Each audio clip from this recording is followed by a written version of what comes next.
we have to learn from the life of Matthew. If we have everything in life, name it, if we have money, if we have the power, if we have the prestige and the position, but without Jesus, life is empty and no meaning at all. Daily Gospel Reflection with Father Jack. Friends, brothers and sisters, nothing can stop God's plan for your life. Reflect and be blessed. Hallelujah, hallelujah. We praise you, O God. We acclaim you as Lord. The glorious company of apostles praise you. Hallelujah. The Lord be with you. A reading from the Holy Gospel according to Matthew.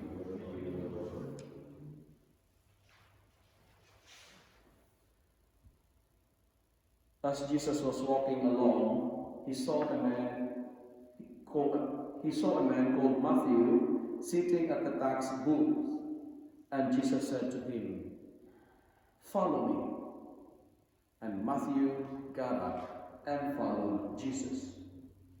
And as Jesus sat at dinner in the house, many tax collectors and sinners came and were sitting with him and his disciples. When the Pharisees saw this, they said to his disciples, "Why does your teacher eat with tax collectors and sinners?" But when Jesus heard this, he said, "Those who are well have no need of a physician, but those who are sick do. Go and learn what this means.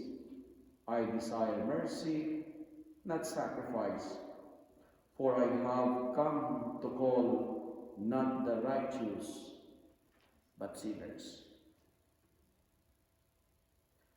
The Gospel of the Lord.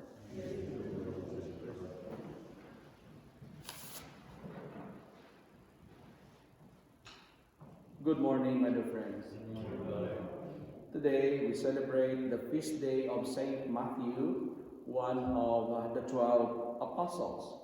And our Gospel for today tells us about his calling. Who is Matthew, otherwise known as Levi? Matthew, he is a tax collector because it says here, a man sitting at the tax booth. So therefore, he was one of the educated person during their time. Because when you are a tax collector, at least you know how to count, you know how to read. You know how to read and you know how to write. So he was one of educated person. However, being a tax collector, he is also known as a public sinner. He is known as a public sinner. That's the reputation of being a tax collector during the time of Jesus. Unclean person, traitor in a sense. They are collecting tax for the Romans, not for the Jews. And they had this kind of reputation, being dishonest and greedy. Now, it is interesting here, when Jesus invited him, it says here, immediately he got up and followed Jesus. And after that situation, there was what we call a dinner, a celebration. And the next episode, the Pharisees complain. And the reaction, "What? Why does your teacher eat with tax collectors and sinners? That's unacceptable. When you go with sinners, when you associate with them, it means you are one of them.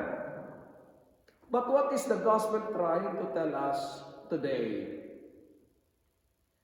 Jesus invited Matthew and he dined or he associated with sinners because number one, today, the gospel is telling us that no one is excluded from the offer of salvation. No one is excluded. Everybody is invited because heaven is a place for sinners who welcome and accept Jesus. I say it again, heaven is a place for sinners who welcome and accept Jesus.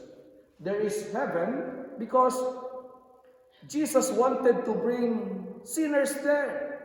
He socialized, he associated with sinners because sinners need healing.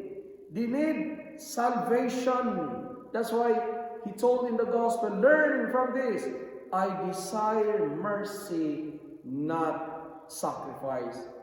And it is very clear, God is here not for the self-righteous, not for those who pretend that they are righteous, but He is here for the sinners like you and me. Tax collectors, they need physician because they are sick, morally sick, spiritually sick, and they need Jesus as the divine physician. Jesus called Matthew a public sinner. He associated with sinners. Why? Because Jesus sees people not for what they are, but for what they become. Every sinner has a potential to become saved. Look at Matthew. Who can imagine a public sinner? And what is interesting here, as what I told you, I remember, the hands that Matthew used for cheating, the hands that Matthew used for dishonesty, is the same hand that he used to write the Gospel of Matthew. God will use your weakness to reveal His love and glory. And here, Jesus is telling us, I desire mercy, not sacrifice. Because the second point that I would like to share with you this morning, my dear friends, my dear brothers and sisters, is this. Religion without mercy is not pleasing to God. I desire mercy, not sacrifice. We are here not to condemn sinners, but to embrace them with God's love and mercy. Because mercy, as St. Thomas Aquinas would say, mercy is the second name of love. Mercy is literally love in action. And Jesus called Matthew, he associated with public sinners because God's mercy is bigger than any of our mistakes and sins. Religion without mercy is a fake religion. And finally, when he called this man and said to him, "Follow me," Matthew got up immediately and followed Jesus. Without reservation, he followed Jesus immediately, without any question. Why? Why? Because Matthew, realized that money has no value without Jesus. He knows to himself that as a tax collector, he had everything in life except peace. He had everything in life except peace. He had no peace because people hate him. People don't like him. That's why when Jesus told him, "Follow me," he got up. He got up immediately. Matthew understands that the greatest treasure he's waiting for is Jesus. The greatest treasure he's waiting for is Jesus. And today, let me end my reflection by saying, we have to learn from the life of Matthew. If we have everything in life, name it, if we have money, if we have the power, if we have the prestige and the position, but without Jesus, life is empty and no meaning at all. What's the use of what you have if you don't have the creator of what you have? The most important person in life is no other than the author of our life, the author of mercy. He is love, and his name is Jesus.